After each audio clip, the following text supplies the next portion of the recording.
যখনই মানে ইন্টারোগেশনে নিয়ে যেত, চোখ বেঁধে রাখতো, হ্যান্ডকাফ করা থাকতো। তাদের প্রশ্ন ছিল যে আপনি এত কম বয়সে নির্বাহী কমিটির সদস্য কেন?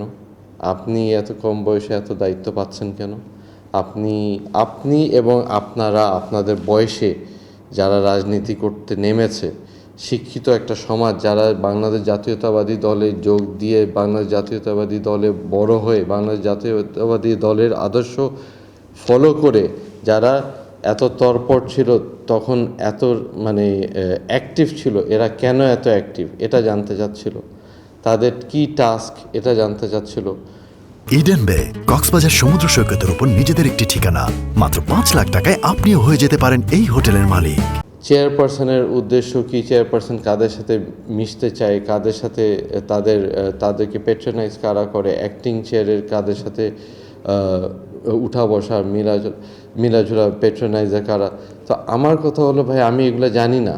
আমি যা জানি না আমাকে ওটা জিজ্ঞেস করে লাভ নেই। আমাকে যতটুকু টাস্ক দেওয়া হয়েছে যে হ্যাঁ, 71-এ যেরকম সব মানুষ একত্রে হয়েছিল, সব মানুষ একত্রে হয়ে যুদ্ধে নেমেছিল, আমরা যখন দেখেছি হেফাজত, আমরা যখন দেখেছি পিলখানা, আমরা যখন দেখেছি মানে মেইনলি পিলখানা হেফাজত দেখার পরে তখন আমরা চিন্তা করে দেখলাম যে আমাদের আসলে মেইন দায়িত্ব হচ্ছে ভোটের যে অধিকার এটা প্রতিষ্ঠিত করার।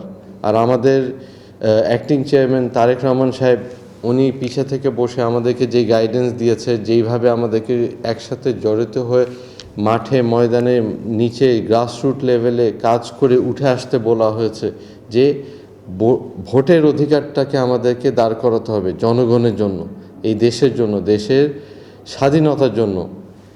জিতুক না, ভোট হোক না, ভোটে যেই জিতবে জিতুক, কিন্তু ভোটের অধিকারটা থাকতে হবে। আপনার তো ভোট দেওয়ার একটা ব্যক্তিগত অধিকার থাকতে হবে। তো আমাদের মেন টাস্কই ছিল ওটা, যে আমরা আন্দোলন করছিলামই যে ভোটের অধিকারকে আমরা দাঁড় করাতে চাই।